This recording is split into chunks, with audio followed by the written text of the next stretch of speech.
सोनम वांगचुक पिछले लगभग 20 दिनों से आमरण अनशन पर बैठे हैं लद्दाख में, जहां पे इतनी कपकपाती हुई ठंड है कि वहां बाहर अगर आप सोएंगे तो आपकी चादर पर बर्फ की एक परत जम जाएगी।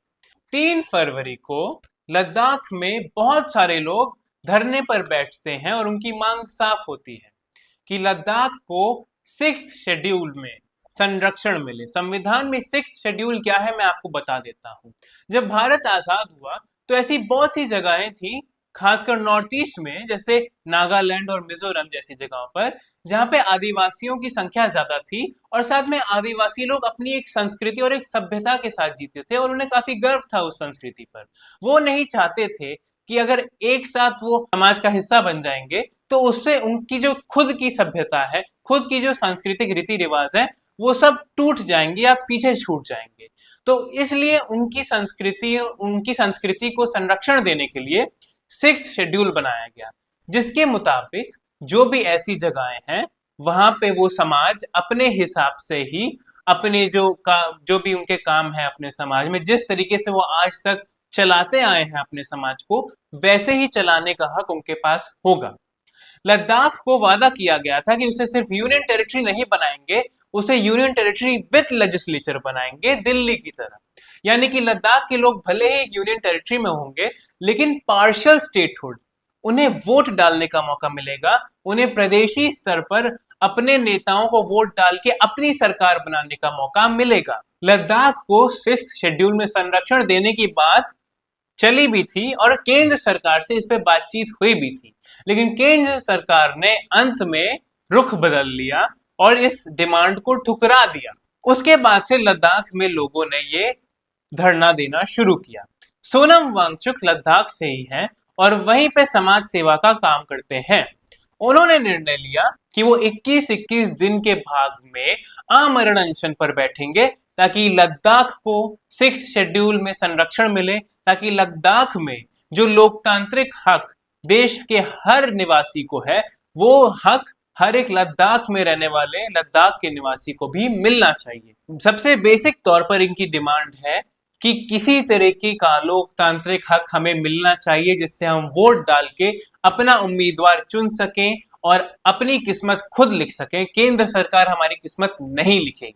साथ में उनका ये भी कहना है कि क्योंकि लद्दाख एक यूनियन टेरिटरी है तो वहां पे लद्दाख में जो लोग हैं उनको काफी दिक्कतें आ रही हैं, क्योंकि दक्षिण की तरफ से बहुत सारे उद्योगपति लद्दाख में अलग अलग तरीके के हजारों करोड़ों की संपत्ति वाले उद्योगपति वहां पर अपने तरीके से प्रोजेक्ट शुरू करे जा रहे हैं, वहां के पर्यावरण को हानि पहुंचा रहे हैं, वहां पे जो आम जिंदगी है उसको बर्बाद कर रहे हैं। दूसरी तरफ वो कह रहे हैं उत्तर की तरफ चीन इतना अतिक्रमण कर चुका है कि लद्दाख के लोग अपने जानवरों को, अपने पशुओं को चरवाने के लिए जितना दूर ले जाया करते थे बॉर्डर तक, उतना दूर अब नहीं ले जा पा रहे हैं। तो लद्दाख में लोग बहुत ही दिक्कत में जी रहे हैं। एक तरफ उनकी आम जिंदगी में हड़कंप सी मच गई है इन उद्योगपतियों द्वारा जो प्रोजेक्ट लगाए गए हैं उनकी वजह से। दूसरी तरफ चीन की तरफ से जो अतिक्रमण होता जा रहा है भारत की दिशा में, उससे भी लद्दाख में बहुत सारे लोगों को दिक्कत हो रही है। आज सोनम वांगचुक ने यह भी कहा है कि कुछ दिन में जब उनका स्वास्थ्य ठीक होगा, क्योंकि कल ही उनका आमरण अनशन का 21वां दिन पूरा हुआ है, तो उन्होंने कहा है कि अगर उनका स्वास्थ्य उनका साथ देता है तो वो जल्द ही लगभग 10,000 लोगों के साथ बॉर्डर मार्च करेंगे। बॉर्डर मार्च यानी कि वो बॉर्डर तक जाएंगे दिखाने के लिए कि पहले हम कहां तक जा सकते थे और अब चीन के अतिक्रमण के बाद से हमें कितना पहले रुकना पड़ता है और हमारी कितनी जमीन चली गई है चीन के कब्जे में। एस जयशंकर शायद अंतरराष्ट्रीय मुद्दों पर सारा भौकाल यूरोप और अमेरिका में ही दिखा पाते हैं, चाइना के मामले में थोड़े पीछे रह जाते हैं। इसीलिए शायद वो भी ज्यादा कुछ नहीं बोल रहे हैं इस बात पे कि लद्दाख के लोगों को चाइना के अतिक्रमण से कितनी असुविधा हो रही है। प्रधानमंत्री खुद भी चाइना पे ज्यादा कुछ नहीं बोलते हैं, लेकिन जिस फॉरेन अफेयर्स का ढिंडोरा पीटा जाता है मोदी सरकार में, वहां पे सबसे बड़ा सवाल चीन का ही है और चीन पे कोई बोलना ही नहीं चाहता कुछ। चीन पे हर कोई मौन मोहन बन जाता है और आम नागरिक जैसे सोनम वांगचुक भारत और चीन के बॉर्डर तक जाने की तैयारी कर लेते हैं। जो काम शायद एस जयशंकर करने से पीछे हट जाए, वो काम लद्दाख की आम जनता करने को तैयार है। चीन का भारत की धरती पर अतिक्रमण दिखाने को तैयार है। यहाँ पर ध्यान देने वाली बात यह है कि भारतीय जनता पार्टी ने अपने मैनिफेस्टो में वादा किया था कि वो लद्दाख को 6th शेड्यूल के अंदर संरक्षित करेंगे, उसे सुरक्षित बनाएंगे 6th शेड्यूल के अंदर।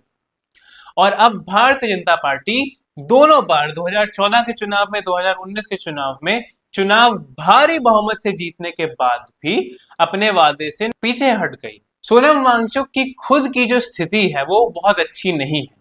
उनका स्वास्थ्य जाहिर सी बात है 20 दिन के आमरण अनशन के बाद उनका साथ नहीं दे रहा है, वो सिर्फ नमक और पानी पे जी रहे हैं। सोनम वांगचुक ने अपने कल के वीडियो में दो लोगों से दुहाई लगाई। पहले तो गृह मंत्री अमित शाह और दूसरे प्रधानमंत्री मोदी। यहां तक अमित शाह की बात है, कुछ समय पहले अमित शाह ने बोला था कि वो जैन नहीं है, वो वैष्णव हिंदू है।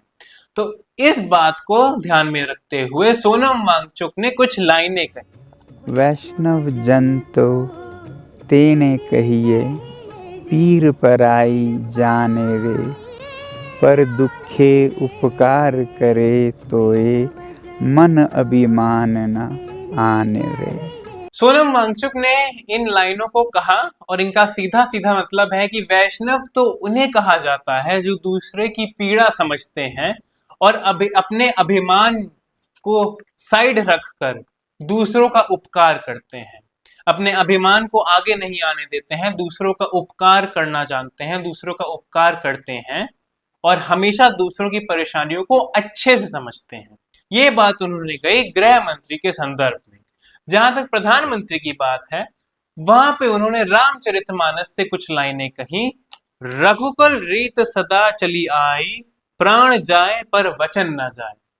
इस बात पर बार बार सोनम वांगचुक ने जोर दिया है। उन्होंने कहा है कि देखिए हमारे प्राण चले जाएंगे, लेकिन आपने जो वचन लद्दाख के लोगों को दिया है कि आप उन्हें वोट डालने का हक देंगे, आप उन्हें 6th शेड्यूल के अंदर संरक्षण देंगे, वो वचन हम आपका टूटने नहीं देंगे, भले आमरण अनशन में हमारा प्राण चला जाए।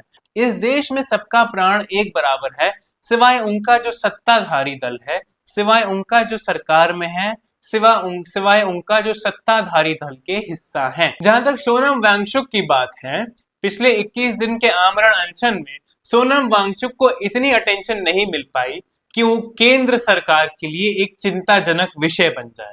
ऐसी बात नहीं है कि प्रधानमंत्री को इस बारे में ज्ञान नहीं होगा या प्रधानमंत्री और केंद्र में जो भी अधिकारी बैठे हैं वो इस पूरी प्रक्रिया का संज्ञान नहीं ले रहे होंगे, लेकिन यहाँ पे गौर करने वाली बात यह है कि प्रधानमंत्री मोदी शांत है, केंद्र सरकार शांत है। इस मुद्दे पर मैं कुछ विशेष टिप्पणी करना नहीं चाहता क्योंकि कुछ कहने को है ही नहीं जिससे मोदी का मोर्चा मजबूत होता है। सोनम वांगचुक सीधी बात कहते हैं कि जितना सरकार ने वादा किया उतना वादा तो निभाए। मेरे ख्याल से सोनम वांगचुक का तरीका ही गलत है। मणिपुर इतने महीनों से चल रहा था, लेकिन जब तक दरिंदगी का एक वीडियो ट्विटर पर वायरल नहीं होता है तब तक प्रधानमंत्री मोदी जनता के सामने आके बोलते नहीं है कि उनके दिल में बड़ा दर्द है मणिपुर के लिए, कि उन्होंने उस बात का संज्ञान लिया है। सोनम वांगचुक को भी किसी तरीके से अपने किसी वीडियो को, अपने आमरण अनशन के वीडियो को ट्विटर पर वायरल कराना पड़ेगा, तब शायद प्रधानमंत्री बोलें कि मेरे दिल में लद्दाख के लिए बहुत दर्द है। वो बात प्रधानमंत्री लद्दाख जाके नहीं बोलेंगे, वो तब भी बोलेंगे दिल्ली से ही। मणिपुर के दर्द की बात भी प्रधानमंत्री मोदी ने मणिपुर नहीं दिल्ली से ही बोली, लेकिन बोली तो कम से कम। तो सोनम वांगचुक को ट्विटर पे अपना वीडियो वायरल कराना पड़ेगा, तभी हमारे यशस्वी प्रधानमंत्री अपने इंपॉर्टेंट काम से दूर हटकर जनता की आवाज सुनेंगे। शायद उनके कानों में अब की बार 400 पार का नारा इतना ज्यादा गूंज रहा है कि उन्हें लद्दाख की आवाज सुनाई नहीं पड़ रही है। और जहां तक उनकी दृष्टि की बात है, वैसे भी मोदी जी आजकल दक्षिण में प्रचार ज्यादा कर रहे हैं, तो जब दक्षिण की तरफ मुंह है तो उत्तर में क्या हो रहा है कैसे दिखेगा? मोदी जी यूक्रेन में वॉर रुकवा देते हैं, लेकिन मणिपुर में दर्द कम करने के लिए दिल्ली से भाषण देते हैं। मोदी जी सब कुछ कर सकते हैं, लेकिन अपने देश में आमरण अनशन पर बैठे हुए नागरिकों की आवाज सुनने में मोदी जी जरा बहरे पड़ जाते हैं। कोई बात नहीं, प्रधानमंत्री हैं, सह लेंगे थोड़ा। आप गलत मत समझिएगा, मैं हमारे सहने की बात कर रहा हूं, प्रधानमंत्री को कुछ नहीं सहना है। हमारे यशस्वी प्रधानमंत्री हैं वो। मुझे और मैं आपके और अपने संदर्भ में कह रहा हूं कि सह लेंगे थोड़ा, अब की बार 400 पार। बाकी अगर आपको वीडियो अच्छा लगा तो चैनल को सब्सक्राइब करिए, वीडियो को शेयर करिए और कमेंट करके बताइएगा कि इस पूरे विषय पर आपके क्या विचार हैं, कि इसमें सरकार की गलती है या लद्दाख के लोगों की गलती है या ये सब प्रोपेगेंडा है।